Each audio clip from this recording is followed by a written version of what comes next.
What's up, everybody? Welcome to Metal Remains Backstage. My name is Manuel. I'm in Madrid, and with me, as always, is my friend Carlos Cortez in New York.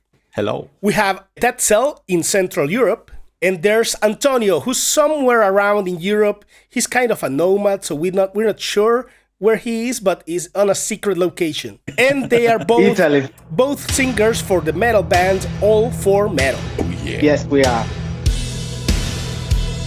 It's all for metal. It's all for metal.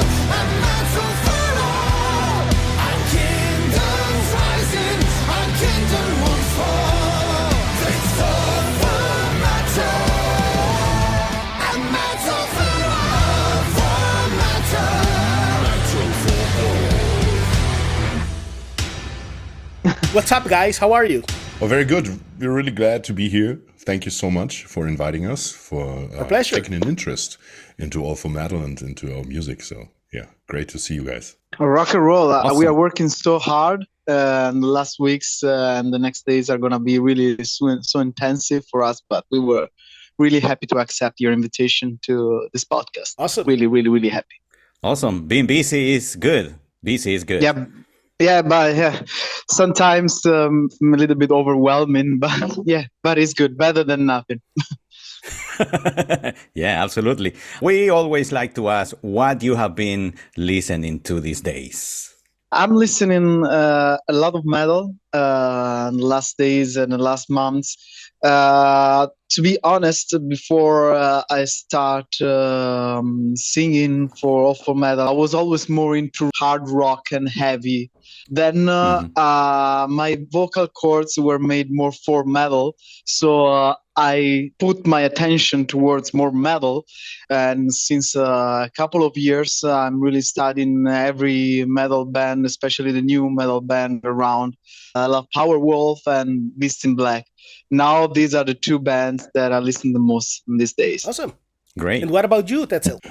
Yeah, that's actually pretty funny because neither of these bands are interesting in my opinion. It's not that I don't like them. No. Don't get me wrong. They're very good.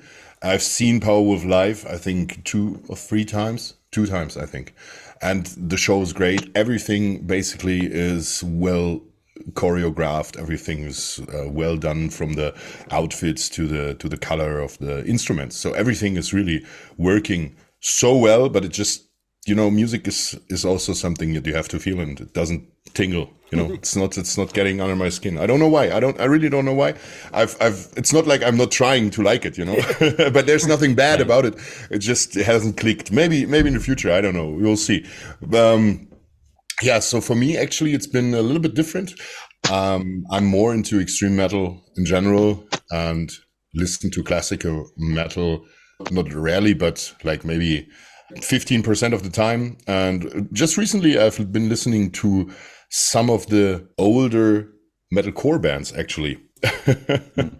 I was very impressed because I just recently saw a show by Trivium, and I was very impressed by the live show. I was never that much into metalcore at all because, I kind of grew up with metal in the early 2000s, and like every band that came up sounded the same. They had all this basically, it felt like drawing by numbers. We need a breakdown, and then we need some whining, and then a little bit of blast beats. And it was also, it felt like it was all drawing the same picture. But a couple of these bands obviously have prevailed through these almost 20 years already. Fucking getting old. And so some of them have basically stood up to the test of time. And like Trivium, for example, or even Killswitch Engage, I think are really, really good at what they do. And I like the style, I like the singing, and as I said, the live show. For me, it's very, very important. Most of the bands I listen to regularly, I listen to because I've seen them live and they kind of caught my attention. Kind of feel like the same. When I started, I was listening pretty much only death metal and thrash metal. And throughout the years, and now with Manuel that we have this project, I started to open myself, and I have started to enjoy like modern metal bands that combine new sound. Sometimes even they put electronic tunes into their music. And I think that's the point. You have to evolve. You cannot continue to do the same thing forever, because then it will become boring and you have to start experimenting, doing new stuff. So that's a great. Now that you have mentioned that you both have like different tastes in music, I think that's very beneficial for your band, because that brings two different perspectives into the music that you are creating, and that makes it interesting, refreshing, and at the same time with an old vibe that we all love. So that gives like a very interesting dynamic to your music. It's very interesting because it's not the typical kind of voice you're going to hear. It's not distorted in that sense. You just happen to have like the lowest vocal range possible in normal speaking, which I envy a lot. As you can hear, I'm not in that range at all. So you can stop like a truck with that voice, and I like that. But Tetzel is really big. It's really tall, and it's really huge. It's an armchair, literally. Such a big machine. Of course, the sound cannot be like mine. And about that, you have a very good image that the whole band projects, but it's very funny to think when people see you for the first time or just in a glimpse, they will imagine, oh, it's the big buff guy and the skinny guy, but you're not skinny, you're also very buff. The thing is, Antonio. Actually, I'm 178 for 75 kilos, so I'm. Yeah. But then I'm always the skinny guy in the band. I don't know why. Yeah, he's absolutely in shape. He's absolutely well in shape. And why don't you talk to us about your origins? How did you two and the rest of the band came to be? I've been playing in a melodic death metal band for 15 years now. I don't know if you've heard of Asenblut. It's a German band, German music, German lyrics as well. Very similar to the style of Amon Amarth, so basically like Swedish melodic death metal. And I started taking singing lessons in 2019 already, basically. Yeah, true. And I saw Antonio, and I'm always impressed, you know, when you look around and you see all these guys and everybody is so crazy. And I've seen people, even as you just said, with a huge range, and then there's this guy and he's singing. I don't know. I don't even know the notes up there, you know. And so I asked, okay, well, do you have some tips? Can you help me? Because I'm basically just starting out, and I still consider myself to be an absolute beginner singer. I've been doing metal for a very long time, but as a clean vocalist, it's just 3 years, and I'm still practicing, and I have to practice it a lot. But it's also a huge challenge and a lot of fun. So at the same time, basically, there was this contact because my other band, we were at the label at AFM Records, and so there was the contact with the boss of the label, basically. And yeah, so we came up with this idea to put together this band, and yeah, 2 singers, and there was none other than Mr. Antonio Calana here. And it's, as you just said, for us as well, it's just a great contrast. And I think like there's 2 things that kind of distinguishes All For Metal from a lot of bands. They tend to have great singers as well, but first of all, this combination that the 2 of us have voice-wise is something very special, in my opinion. Obviously, the appearance, but then again, I would say I'm kind of proud to be working with Antonio on that, because I don't think there's anyone out there that can match his skill, basically. And it's like... Thank you, man. I really appreciate it. Yeah, like honestly, you're a crazy beast. And I mean, we are looking forward so much forward to proving that live, because I know that he can deliver this all day long, and this is just crazy. Great. Yeah, I was really happy to share the stage with someone, because I'm a lazy Italian. So for once, I could have just do a half of work and get a lot of credits with just 50% of commitment. So I was really up to. Yeah, and you complement each other's voices on different ranges. And that's why we're saying that it gives a very interesting dynamic.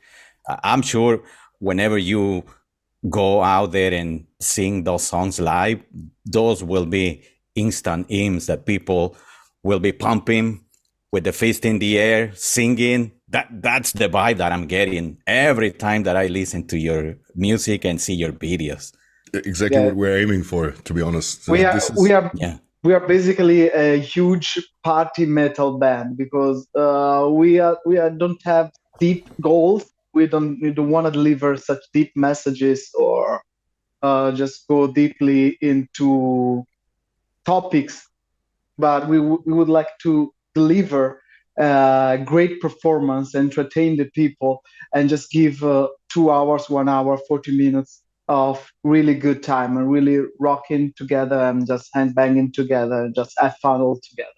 This is our goal. Great. And you mentioned the videos, and Awesome. that's exactly the way we came to learn about you, watching the one for All for Metal that was your debut. First thing I thought, this is like Masters of the Universe came to life. We saw He-Man with his Wait, outfit. don't trigger Tetzel with Angus Mac6, otherwise he's gonna start and for 40 minutes he's not gonna stop talking. Okay. But anyway. We're gonna make another video for that, another conference to get into that. But we really liked it. It really stood out. And then came the next one, Born in Valhalla, where everybody died. We thought they geared up to battle and perished. And then we got Raise Your Hammer. In all of them, you have this very distinct look, and there's like a narrative thread going on. What can you tell us about this trilogy of videos and what story is told here? Yeah, I think exactly, you got it exactly. So basically we came out with All for Metal. It is supposed to be our kind of love letter to heavy metal. You know, this is for the community, for the fans, for the bands.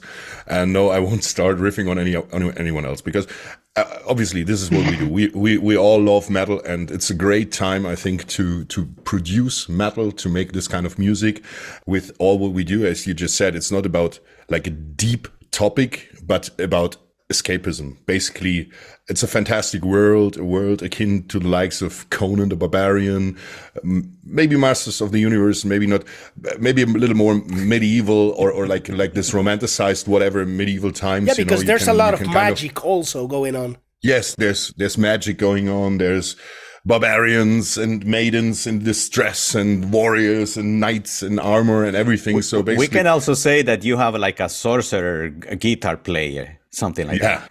Yeah, basically. True. A little spoiler, we're going to have a lot of characters. So be ready. Awesome. Oh, yeah. Cool. It's true. We're 8 people on stage. So it's a big performance group. Just like a big army. And the first video starts and you're making one of these. I came prepared to the interview to show you my big sword. that I got, holy cow. just to be prepared in case any enemies would appear. I usually have my axe by my side, but not right now because we used it for a video and it's still in my car. I was lazy and didn't get it back onto my. He also had a 2-hand sword there, but now it's Mike's stand. Yes, true. Great. True. I don't know if you've seen the video "Pray to the Hunter" with Saltatio Mortis. It's a very, very awesome video, and I killed the singer in the video with a huge 2-handed sword, and it's now my microphone stand. So it's pretty epic, pretty metal. It's gonna be tough to get it on customs when you travel. Yeah. I won't get it into hand luggage anyway. Right. So yeah, that's true. So yeah, the story begins with me forging the sword. So, and basically giving the sword to Antonio and telling you, man, there's work to do. There's this demon we have to fight. Come on, stop celebrating with the girls here. Yeah, he's the party guy. Yeah. He's the party guy. Yeah. So we go to this girl. She's a magician, a seer. She also joins us in our quest. And yeah, we fight, and the demon has a big army coming out of the shadows, and we die. Damn.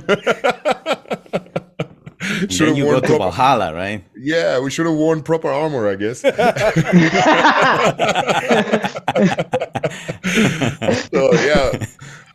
Then we get to Valhalla, and everybody dies one by one and appears in the hall, and then we celebrate. We have a big feast, and it's The not party the end. goes on in Valhalla. It's Yeah, yes, we, it goes we, on. we gear up for the second time, so Tetzel gets their new hammer, and then Oh, yeah. there's the third final episode that is just an interlude for all the other adventures that we're gonna have in the next video. We would have loved to keep a storyline going on, but we thought it would be better to have kind of 90s TV show like Hercules or Xena episodes, so separate one to the other, and then sometimes just put in the story. Yeah, and you watch what you together with were able videos. to catch on a given day. That's also very good. And what can you tell us about the That's great. location? It's very striking. The label actually rented 2 castles. Actually, yeah, Oh, the first nice. castle is where the battle happens, and other small scenes. And is actually, I think, a canteen of this castle was really, really, really huge with this super long stair Mhm. up to the Mhm. wall of the castle, and the castle was on the side of a hill up on the river. So Over the view river from Rhine the, in Germany. Yeah, Rhine. the Rhine River. And there's plenty of Oh. castles, actually, really, really ancient medieval castles. And it's one of the biggest where we were able to shoot the videos. And the second one, the Born in Valhalla video, was, as Antonio said, in a second castle as well. So this is something that's really, really great about Germany. We have a lot of ancient castles around here. They're that just you sitting can around. use. Yeah, they're just sitting around. Yeah, basically, for metal bands to use for great videos. Yeah, I mean, Yeah, next step is gonna buy a castle, and then we're gonna move the whole band in a castle. We're gonna put the hostess room, and we're Let's gonna become, the recording yeah, room. we're gonna be Death Clock, you know, the guy. And Great. We're gonna And- buy a dragon instead of a dog. Oh man, yeah, that would be awesome. And those videos are very, very effective, because we noticed that you have reached more than 1 million views in total with those videos. So people is paying attention. Yeah, let's hope. Yeah. Let's hope. Let's go. Now we just received some drafts of the new videos, and I think that what we've done so far is just the beginning of a great adventure. I mean, we were watching the videos, the new videos, something of the new videos that we shoot a couple of weeks ago, and in such a short time we were able to jump further on the production and on the storyline, on everything that we kind of missed the first 3 videos. Now we got it in the next 2, and these are gonna be really, really, really cool. I think even cooler than what we released so far. I think we can spoil that a tiny little bit here. So there's actually a lot of more videos coming. So we have 2 more big story videos that we just recently shot. And I think they're going to be absolutely epic, basically step up from what we've already done. And I think those were actually pretty epic as well. And so production value and everything has gone up. And I think we can bring an even bigger experience with those. As well as there's going to be a lyric video. This is also something we're planning on doing, as far as I know. No, not right now, but in the future. Antonio's, Okay. yeah, not right now, not the next, and also there's going to be a live music video, so basically with performance. So cool. we also have that in the plans. So there's a lot more coming up to the album. So we basically want to have everyone pumping their fists up for All For Metal to the album's released. And yeah, so we basically kicking off our live performances with 3 big shows. We start with the so-called Metal Fest Pilsen, which is in Czech Republic in Europe and next to Germany. It's going to be our first full live show. I think it's pretty big. It's like 10,000 people, or a little bit more. When is that? In the summer? The In the upcoming summer, yeah, in June, beginning of Nice. June. And we continue with the Rock Hearts Festival, which is in the center of Germany. It's very close to where I live. It's like 25,000 people, and it's my favorite festival. Actually, I love it. It's absolutely awesome. So if you ever have the chance to visit another Yeah, we'll festival in try. Germany, go to the Rock Hearts. You were saying that you have 3 yeah. concerts upcoming, and you have mentioned only 2 so far. Yes, the third one is the Wacken Festival, actually. So we're really looking forward to that. It kind of feels we are knighted in our first year of performance with this band. So we kind of Wow. are able to present our music to you. Awesome. That's a big disappointment for us because we don't have tickets to Wacken. We were still at Wacken when the tickets were sold out. So there was no chance for us to think about that even to buying the new ones. But maybe stars get aligned and we ended up meeting over there. That will be awesome. Or hopefully you film a video from that presentation and we can see it that way. Yeah, as a consolation prize. Right. And talking about the record, when can we expect the record to come out? This upcoming summer. We have just to organize a couple of things and then we are gonna release the date very soon. Great. We will be expecting that information and we're looking forward to listen to that album. I'm pretty sure we're going to enjoy it and we're going to share it with our community here in Metal Remains. As well. I don't want to be cocky, but then when we were recording the songs, we had to kick out a couple of songs because they were too good for the album. So because we didn't have enough money to do a single for each song, so we were like, so we might need just some album song, and actually this wasn't possible. So yeah. we already have material for the second album. Yeah, that's exactly what I was going to say. All right. This is actually a funny position to be in because all the songs, even those we ourselves would consider to be album tracks, you know, if you kind of take a step back and look at the songs and you also have a couple of people you obviously have to show them to, you talk back and forth, and every single one of them is a freaking earworm. Okay, so it stays in your freaking head. You can't get it out. It's just what was the last you've just listened to, and it's gonna stick in your head. It's kind of terrible because also it puts you in the position. Okay, you have to kind of evaluate, and well, sometimes you know that you have kind of a hymn on hand, like for example, All for Metal, obviously being designed to be this pumping metal hymn. Okay, so get everybody behind that, but it's not much of a difference with Raise Your Hammer or Born in Valhalla. It's pumping your sword to your chest, you know. And it's the same with Born in Valhalla and Raise Your Hammer, in my opinion. And the other songs coming, these songs in particular were like, okay, well, maybe we're going to do something with this, okay, but the others maybe more of album filler song, not filler song. It sounds bad because obviously you like every song you do, but as someone who has been doing this for a very long time, obviously, you know, sometimes this song is a good song, but it's a song for the album. And this is going to be a single and people are going to enjoy it because this is something that basically gets people pumping with the chorus, for example. And we have this with basically all the songs. And it's just getting worse and worse. It's so hard. And Antonio just said it. So then you have this song and like, oh fuck, we have to make a video. We have to get this out there. People have to recognize the song. It's fucking great. But we can't. It's physically impossible and financially impossible to do another big video and another big single. So okay, we have to just keep it in the backhand and hope that the first album gets out there and we can do another one. I'm pretty sure you will. All right. Yeah, that's a good strategy, I will say. Yeah, it's a unique position to be in. To be honest, it's pretty interesting, exciting as well. Very exciting. All right, great. Before we go, can you share with us one of your favorite backstage moments? I have a couple, but then it's always about girls. All right. Yeah. Come on, give us a story, Antonio. Let's go. I mean, I have a couple really funny stories, but I think the funniest is when I was playing with a band and we were doing a full evening event for this venue. So we had first set and then the second one, and we had 15 minutes between one set and the other. After the first set, I ended up with a girl, and I kind of lost my watch, and so the band started without me. I was doing a long instrumental part till eventually I arrived. Were they mad at you? You did it again. No, I mean, but this They is also they part even of the had show. one prepared for these situations.